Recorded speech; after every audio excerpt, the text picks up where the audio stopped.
दोस्तों, आज की यह वीडियो काफी महत्वपूर्ण बात पर आधारित है। एक ऐसी बात जो लगभग हर इंसान अपने जीवन में महसूस करता ही है, और वो है मजबूरियां। आज की इस वीडियो में हम जानेंगे मजबूरियों को देखने का सही तरीका क्या है। मजबूरियां जीवन का एक महत्वपूर्ण हिस्सा है और हमारे जीवन में अक्सर आती है। मजबूरी एक व्यक्ति के जीवन में ऐसी स्थिति को दर्शाती है जहां व्यक्ति कुछ करने में सीमित रह जाता है, अक्सर बिना अपनी इच्छा के, क्योंकि उनके पास कोई दूसरा विकल्प नहीं होता। ऐसी स्थिति में हम जो करना चाहते हैं, हम वो चाहकर भी नहीं कर पाते। यह एक ऐसी परिस्थिति होती है जहां पर व्यक्ति अपने मन के अनुसार चुनाव नहीं कर सकते और अपने हथियार डाल देते हैं। मजबूरी में हमें अक्सर वही करना पड़ता है जो हमारे सामने रखा गया हो, न कि वो जो हम करना चाहते हैं। ये मजबूरियां हमारी आर्थिक, सामाजिक, पारिवारिक और व्यक्तिगत स्थितियों से जुड़ी होती हैं। कुछ लोग मजबूरियों से कोसों दूर भागते हैं और कुछ लोग उनका डट कर सामना करते हैं। मजबूरियों से निपटने के लिए नए तरीके ढूंढते हैं। तो आइए इस कहानी के माध्यम से जानते हैं कि कैसे हम अपने जीवन की एक मजबूरी को एक अवसर में बदल सकते हैं। यह कहानी एक व्यक्ति के बारे में है जो बहुत दुखी था। एक समय की बात है, एक छोटे से गांव में एक आदमी रहता था। वह गरीब था और उसके पास केवल एक छोटा सा घर और छोटी सी जमीन थी। उसका जीवन कठिनाइयों से भरा पड़ा था और उसकी मजबूरी उसे रात दिन परेशान किया करती थी। अपनी पत्नी और एक बेटा होने के बावजूद वह आदमी बड़ा ही अकेला महसूस करता। वह मन ही मन सोचता रहता कि मेरे जीवन में कितनी मजबूरियां हैं। मुझे अपने घर का खर्च चलाने के लिए रोज काम पर जाना पड़ता है। अगर मैं काम नहीं करूंगा तो मेरा परिवार क्या खाएगा? मेरा घर कैसे चलेगा? मेरे बेटे के जीवन में अच्छा भविष्य लाने के लिए मुझे मजबूरन काम करना पड़ता है। उसे अपना काम एक बोझ लग रहा था और यह सोचकर वह बहुत दुखी था। एक तरफ जहां लोग उसी गांव के तालाब पर मस्ती करने आते और अपने दोस्तों के साथ सुकून भरा वक्त गुजारने आते, वहीं इस आदमी को वहां मजबूरन मछलियां पकड़नी पड़ती ताकि उसके घर के खर्चों में खाने पर होने वाला खर्च कम हो सके और उसका परिवार यह तालाब से पकड़ी हुई मछलियां खा सके। वह आदमी मजबूर था और वह अपने परिवार को खुश देखना चाहता था, पर उसकी मजबूरियों ने उसके घर से सुख और शांति को खत्म ही कर दिया था। उसे ऐसा लग रहा था कि अपने जीवन में इतने सारे कमियों के कारण वह कभी खुश नहीं रह पाएगा। एक दिन इसी बात से परेशान होकर वह एक पेड़ के नीचे बैठकर रो रहा था। तभी एक साधु उसकी ओर आ रहा था। साधु ने देखा कि उसके चेहरे पर बहुत सारे गम थे। उस साधु ने देखा कि वह व्यक्ति दुखी होकर फूट फूट कर रो रहा था। साधु ने उस व्यक्ति के पास जाकर पूछा, क्या हुआ बेटा, तुम इतने क्यों परेशान हो? उस आदमी ने साधु की ओर देखा। वह साधु साधारण कपड़ों में था और उसको देखकर व्यक्ति सोचने लगा, भला ये साधु क्या मदद कर पाएगा मेरी? व्यक्ति ने उससे कहा, तुम तो एक साधु हो, भला तुम क्या मदद करोगे मेरी? मैं पहले से ही अपनी मजबूरियों के कारण काफी परेशान हूं, तुम मुझे अकेला छोड़ दो। साधु उस व्यक्ति से कहते हैं, बेटा, इतना दुख तुम अकेले क्यों सहन कर रहे हो? मुझे बताओ क्या हुआ, शायद मैं तुम्हारा दुख दूर कर सकूं। वह व्यक्ति उस साधु से कहता है, तुम मेरा दुख दूर करोगे? तुम मेरी मजबूरियों से मुझे मुक्त कैसे कर सकते हो? तुम्हें तो खुद नहीं पता मजबूरियां क्या होती हैं। तुम्हें कौन सी मजबूरी का सामना करना पड़ा अपने जीवन में? तुम क्या जानो मजबूरी? तुम्हें किस बात की चिंता? तुम तो काम भी नहीं करते, तुम्हें किसी परिवार का ध्यान भी नहीं रखना। मुझे तो दिन रात काम करके अपने परिवार की जिम्मेदारी उठानी पड़ती है। साधु उस आदमी के कड़वे शब्द सुनकर भी शांत रहे। वह समझ गए कि यह आदमी अपने जीवन में अपने कामों और मजबूरियों को बुरा समझता है और इसी कारण यह काम को बोझ समझकर मन से किसी भी काम को नहीं कर पा रहा है। साधु हंसकर कहते हैं, बस इतनी सी बात, मैं तुम्हारी मजबूरियों को एक ताकत बना सकता हूं। तुम्हें कभी भी काम करने में बोझ महसूस नहीं होगा। तुम्हें अपने परिवार के लिए काम करना कभी बोझ नहीं मानोगे। मैं तुम्हें एक ऐसा रास्ता बताऊंगा जिससे तुम हर काम खुशी खुशी करोगे, लेकिन तुम्हें पहले मेरा काम करना होगा। क्या तुम तैयार हो? वह आदमी साधु की बातों को लेकर सोच में डूब गया। साधु ने कहा कि एक ऐसा रास्ता है जिससे वह हर काम खुशी खुशी कर सकता है और उसके बदले में केवल एक काम करना होगा। पर क्या यह सच है? ऐसा कुछ इस साधु को पता भी होगा या ये साधु बस मुझे पागल बना रहा है? आदमी ने कुछ देर सोचकर उस साधु को मना किया, ये कहते हुए कि मुझे नहीं लगता कि तुम ऐसा कुछ बता सकते हो। आदमी मना करके वापस घर लौट आया। कुछ दिनों तक तो उसके दिमाग में वह साधु की बातें घूमती रहीं। लेकिन धीरे धीरे वह उस साधु और उसकी बातों को भूलता गया। उसके दिमाग से साधु भी धीरे धीरे निकलता गया। वह फिर से अपने रोज के दिनचर्या में वापस चला गया। फिर कुछ महीनों बाद उसे एक दिन अपना मित्र मिला। वह मित्र उससे कहता है, हमारे गांव में एक बड़े ज्ञानी साधु प्रवचन देने आ रहे हैं। वह जो भी कहते हैं वह करके दिखाते हैं। वह बहुत बुद्धिमान है। उसका मित्र उस आदमी से कहता है, तुम भी चलो मेरे साथ, तुम्हें वहां आनंद आएगा। कभी तो अपने लिए कुछ समय निकाल लिया करो। तुम कितनी मेहनत करते हो। वह आदमी सोचता है, मैं तो वैसे ही अपने रोज के काम में मग्न रहता हूं। मेरा मित्र सही तो कह रहा है, कभी अपने लिए भी समय निकालना चाहिए। वह अपने मित्र के साथ उस साधु के उपदेश को सुनने और वहां जाने के लिए राजी हो जाता है। अगले दिन यह व्यक्ति अपने मित्र के साथ उस आश्रम में जाता है। वहां उसे वही साधु दिखता है जो उसे उस दिन काम को खुशी खुशी करने का मार्ग बताने का वादा कर रहा था। मित्र से बात करते समय उसने पूछा कि क्या यही वो साधु है जिनके उपदेश हम आज यहां सुनने आए हैं। उसके मित्र ने पुष्टि की कि हाँ, यह साधु वाकई महान है और उनके पास ज्ञान की अमूल्य धारा है। और तो और उसके पास तो स्वयं राजा भी ज्ञान लेने आते हैं। वह आदमी अपने मित्र से कहता है कि मैं इस साधु से मिल चुका हूं। फिर वह आदमी अपने मित्र को सारी बात बताता है। उसका मित्र पूरी बात सुनकर कहता है, अगर यह साधु ने तुम्हें वचन दिया है तो अवश्य ही वो उसे पूरा करेंगे। तुम्हें उनसे फिर से मिलना चाहिए। आदमी फिर मन ही मन यह सोचता है कि क्या मेरा अब उनसे मिलना ठीक रहेगा। मैं उन साधु के पास जाऊं कि नहीं, वह मेरे बारे में क्या सोचेंगे। परंतु अब उसके मन में यह विश्वास था कि वह साधु उस दिन उसे पागल नहीं बना रहे थे। और अगर थोड़ी सी भी उम्मीद है कि मैं एक ऐसा रास्ता जान जाऊंगा जिससे मुझे कोई भी मजबूरी, कोई भी पीड़ा छोटी लगने लगेगी और मैं उस काम को खुशी खुशी करूंगा, तो ये मुझे जानना ही है। फिर भले ही मुझे उन साधु के सामने शर्मिंदा ही क्यों ना होना पड़े। चाहे कुछ भी हो, मैं इस मौके को अपने हाथ से जाने नहीं दूंगा। यही सोचकर वह आदमी उन साधु से मिलने का निश्चय करता है। उपदेश समाप्त होते होते शाम हो चुकी थी। जैसे ही वह उपदेश समाप्त हुए, सब लोग आश्रम से बाहर जाने लगे। वह आदमी उस साधु के पास जाता है। वह आदमी कहता है, गुरु, क्या आपको याद है मैं आपको मिल चुका हूं। मुझे माफ करना, मैंने आपको उस दिन काफी भला बुरा कहा और मैं उस वजह से बहुत शर्मिंदा भी हूं। मुझे अब बहुत पछतावा हो रहा है। परंतु क्या आप मुझे वह मार्ग बता सकते हो जिससे मैं खुशी खुशी काम करूं।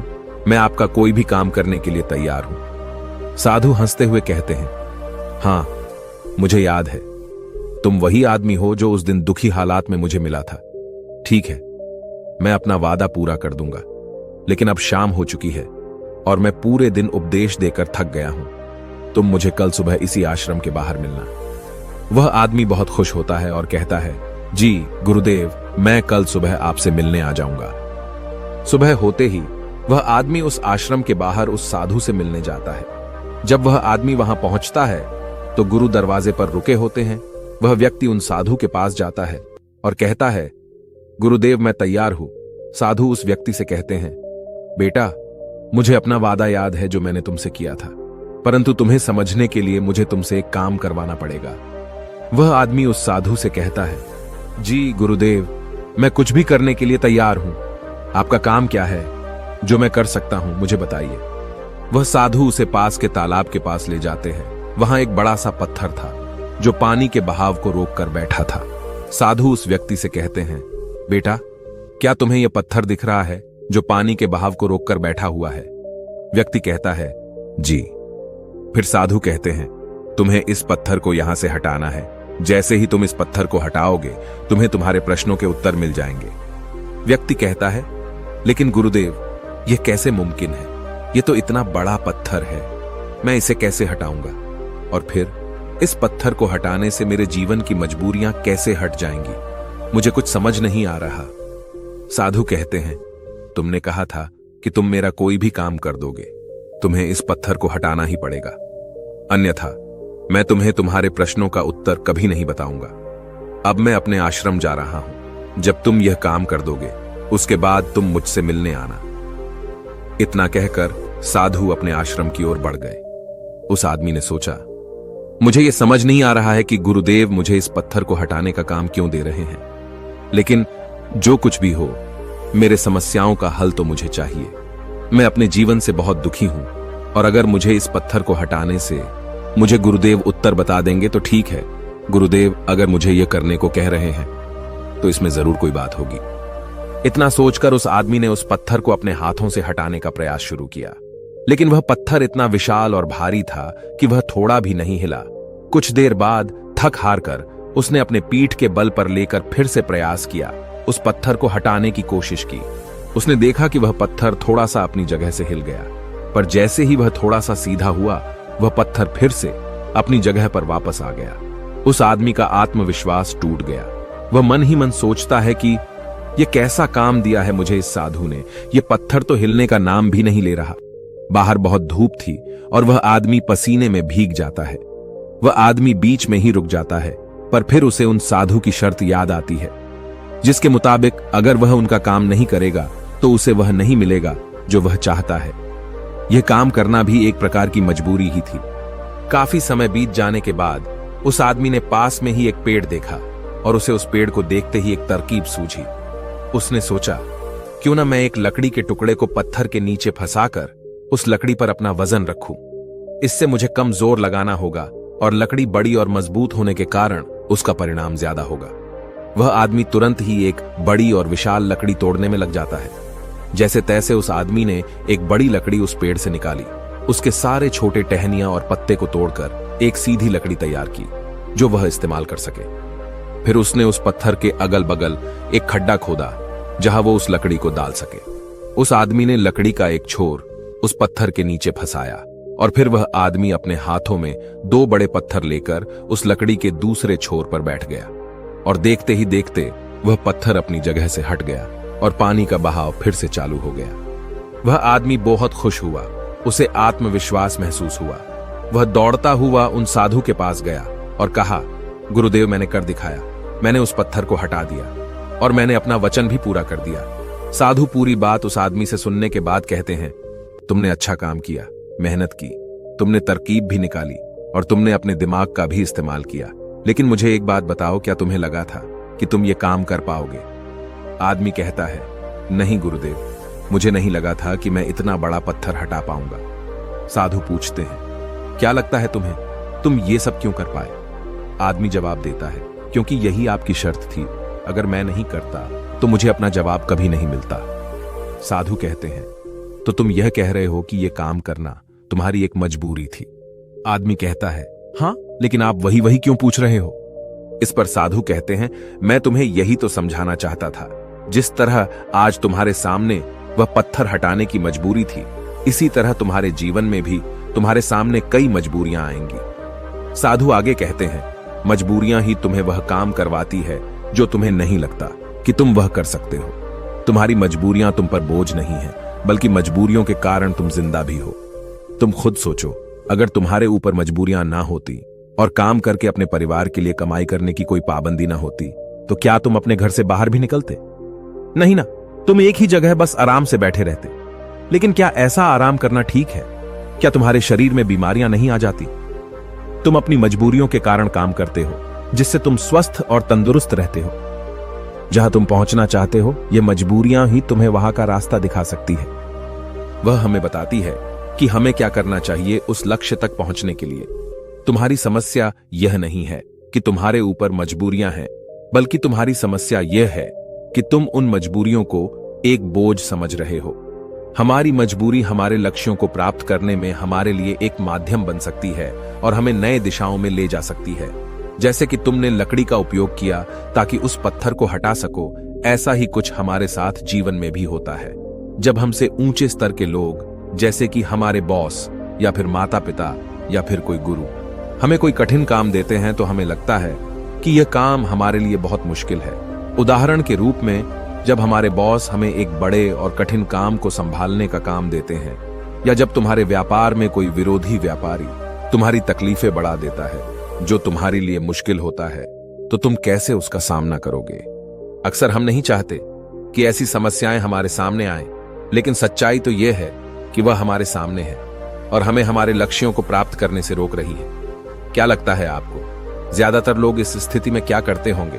बेशक कोई नहीं चाहता कि वो संकट में आए, लेकिन जब एक विशाल समस्या उनके सामने खड़ी होती है ऐसी कठिन समस्याएं जो उन्हें परेशान करती हैं। तब क्या करते होंगे लोग? जब भी हमारे जीवन में विशाल और भयानक समस्याएं आती है तो हकीकत में वह हमसे सवाल पूछती है, क्या तुम इस लक्ष्य के काबिल हो? क्या तुम इस परीक्षा का सामना कर सकते हो? आप क्या करोगे?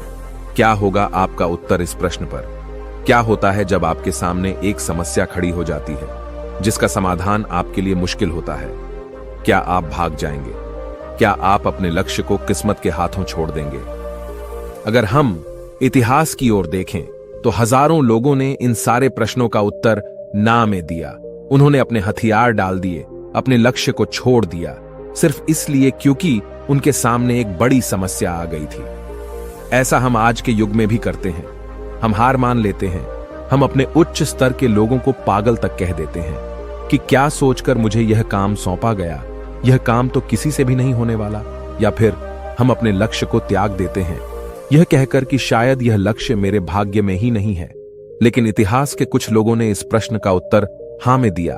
वे डटकर खड़े हुए और समस्या के आंखों में देखकर उसका समाधान निकाला। वह कुछ बड़ा कर पाए उसी समस्या के कारण, और सच कहूं तो वो महान व्यक्ति आज उस मुकाम पर कभी नहीं पहुंच पाते। अगर उनके सामने वह समस्या नहीं आई होती तो उनकी समस्याओं ने उन्हें बड़ा बनाया, उन्हें मजबूर किया नए रास्ते ढूंढने में, कोई ऐसा रास्ता जो आज तक किसी ने नहीं सोचा था।